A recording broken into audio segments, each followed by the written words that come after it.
రాష్ట్రంలో ప్రజాపాలన విజయవంతంగా 2 ఏళ్లు పూర్తి చేసుకుంది. ఈ 2 ఏళ్లలో సర్కార్ 6 గ్యారెంటీలతో పాటు ఇవ్వని హామీలను కూడా నెరవేర్చింది.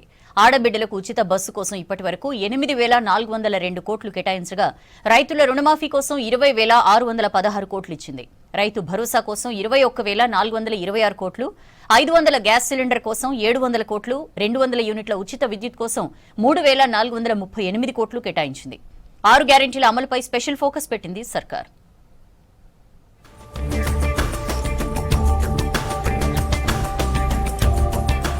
మార్పు దిశగా ప్రజాప్రభుత్వం అభివృద్ధితో పాటు అన్ని వర్గాల సంక్షేమానికి గ్యారంటీ ఇచ్చింది. ముఖ్యమంత్రి రేవంత్ రెడ్డి అధికారం చేపట్టిన రోజు నుంచే రైతులు, మహిళలు, నిరుపేద కుటుంబాలకు బాసటగా నిలబడే గ్యారంటీలను అమలు చేయడంలో తన చిత్తశుద్ధిని చాటుకున్నారు. ప్రజల సమక్షంలోనే ప్రభుత్వ పథకాల లబ్ధిదారులను ఎంపిక చేసే కొత్త ఒరవడి అమలు చేశారు. రాష్ట్ర ప్రభుత్వం కొలువుదీరిన 48 గంటల్లోనే సీఎం రేవంత్ రెడ్డి ఆర్టీసీ బస్సుల్లో మహిళలకు ఉచిత ప్రయాణ పథకాన్ని ప్రారంభించారు.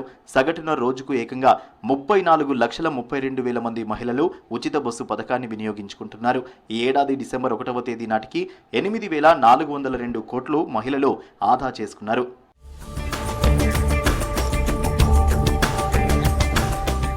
పేదింటి మహిళలకు గ్యాస్ ఖర్చులు తగ్గించేందుకు ప్రభుత్వం సబ్సిడీ గ్యాస్ పథకాన్ని ప్రారంభించింది. 500 రూపాయలకు గ్యాస్ సిలిండర్ను అందిస్తుంది. మిగతా మొత్తాన్ని ప్రభుత్వమే భరిస్తోంది.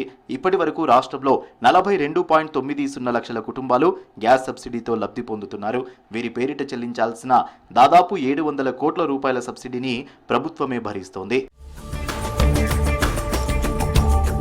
అర్హులైన పేద కుటుంబాలకు ఉచిత గృహ విద్యుత్తును అందించే గృహజ్యోతి పథకాన్ని రాష్ట్ర ప్రభుత్వం ప్రారంభించింది. 200 యూనిట్లలోపు విద్యుత్ వాడే గృహ వినియోగదారులందరికీ జీరో బిల్లులు జారీ చేసింది. దీంతో దాదాపు 52.28 లక్షల కుటుంబాలపై ఆర్థిక భారం తగ్గింది.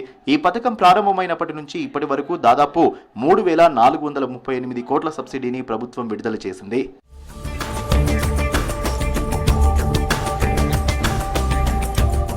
రాష్ట్ర రైతులు దేశానికి ఆదర్శంగా ఉండేలా ప్రభుత్వం చారిత్రాత్మక నిర్ణయాలు తీసుకుంది. ఎకరానికి 12,000 రూపాయల చొప్పున రాష్ట్రంలోని రైతులందరికీ రైతు భరోసా నిధులు పంపిణీ చేసింది. మొత్తం 1,57,51,000 ఎకరాలకు 69,86,548 మంది రైతుల బ్యాంకు ఖాతాల్లో ఈ నిధులు జమ చేసింది. గతంలో ఎన్నడూ లేనంత వేగంగా కేవలం 9 రోజుల్లోనే 8,744 కోట్లు జమ చేసింది సర్కార్. భూమి లేని వ్యవసాయ కూలీలకు ఏటా 12,000 ఆర్థిక సహాయం అందించే ఇందిరమ్మ ఆత్మీయ భరోసా పథకాన్ని అమలు చేస్తోంది సర్కార్. ఈ పథకం కింద లబ్ధిదారుల ఖాతాల్లో 2 విడతల్లో 6,000 చొప్పున డబ్బు జమ చేసింది. 2025 జనవరి 26 నుంచి ఈ పథకం అమల్లోకి వచ్చింది. సన్న ధాన్యం పండించే రైతులను ప్రోత్సహించేందుకు ప్రతి క్వింటాలకు 500 రూపాయలు అదనంగా బోనస్ను అందిస్తోంది ప్రభుత్వం. కొనుగోలు కేంద్రాల్లో సన్న వడ్లు అమ్మిన రైతులకు మద్దతు ధరకు అదనంగా బోనస్ చెల్లించింది. దీంతో రాష్ట్రంలో సన్న రకాల వరి సాగు విస్తీర్ణం పెరిగింది. ఈ సీజన్లో ఇప్పటికే సన్నాలు అమ్మిన రైతులకు 314 కోట్ల బోనస్ చెల్లించింది. రైతులకు ఒకేసారి 2 లక్షల లోపు పంట రుణాలను మాఫీ చేసింది. ఏకంగా 25.35 లక్షల మంది రైతు కుటుంబాలను రుణ విముక్తులను చేసింది. తొలి ఏడాదిలోనే 20,616 కోట్ల రుణమాఫీ చేసింది.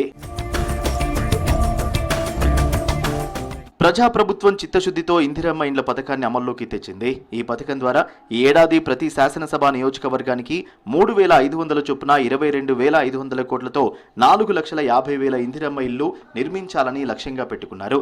ఇప్పటికే 3 లక్షలకు పైగా ఇండ్లు వివిధ నిర్మాణ దశల్లో ఉన్నాయి. ఇప్పటి వరకు నిర్మాణాలు పూర్తి చేసుకున్న ఇండ్లకు 3,200 కోట్లకు పైగా నిధులు ప్రభుత్వం విడుదల చేసింది. ప్రజా ప్రభుత్వం పేదల ఆరోగ్యానికి భరోసా ఇచ్చేందుకు సంకల్పించింది. ఆరోగ్యశ్రీ పరిధిని 10 లక్షలకు పెంచింది. దీంతో పేద మధ్యతరగతి కుటుంబాలు ధైర్యంగా కార్పొరేట్ హాస్పిటల్స్ లో వైద్యం చేయించుకోగలుగుతున్నాయి. ఆరోగ్యశ్రీ పథకం ద్వారా గుర్తించిన 1,835 రకాల జబ్బులకు వైద్యం చేయించుకునే వెసులుబాటు ప్రభుత్వం కల్పించింది. ప్రతి అసెంబ్లీ నియోజకవర్గంలో ఒక యంగ్ ఇండియా ఇంటర్నేషనల్ స్కూల్ ఏర్పాటు చేస్తోంది సర్కార్. అంతర్జాతీయ ప్రమాణాలతో పేద విద్యార్థులకు నాణ్యమైన ఉచిత విద్యను అందించడమే లక్ష్యంగా పెట్టుకుంది. ప్రస్తుతం 78 పాఠశాలలు నిర్మాణ దశలో ఉన్నాయి. వీటికి ప్రభుత్వం 15,600 కోట్ల బడ్జెట్ కేటాయించింది.